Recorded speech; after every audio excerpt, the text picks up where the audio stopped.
Για να πέσω. Λοιπόν, καλή χρονιά. Καλή χρονιά. Και καλό μήνα. Και καλό μήνα.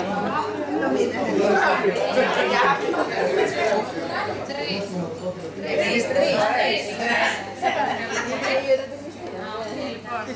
Μπάστα τη, μπάστα.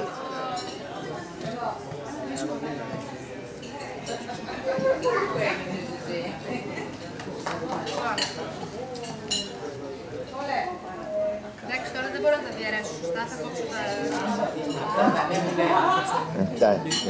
Ανέβουνε πάνω αυτά στο site. Φίρμες θα σας κάνω.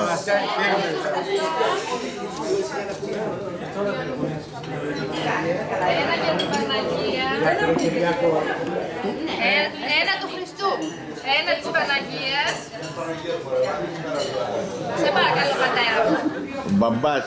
Και ένα για το υπέροχο χωριό μας. Κουκούλα.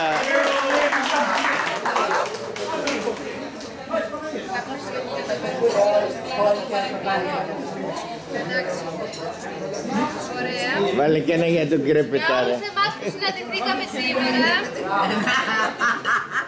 Και το άλλο για μας εδώ τους υπόλοιπους. Να μην λένε το ξεχάσαμε. Και ένα για όλους όσους είναι στο χωριό και δεν μπορούσαν να έρθουν.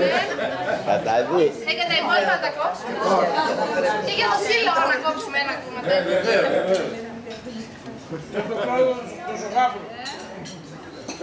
Τι έκανε λέει. Και του χρόνου. Για τον πρόεδρο των γαμπρών. Ο πρόεδρος των γαμπρών εδώ. Στο ματιό δικό μας έχουμε. Οι γαμπροί. Λείπουνε γαμπροί ρε παιδί.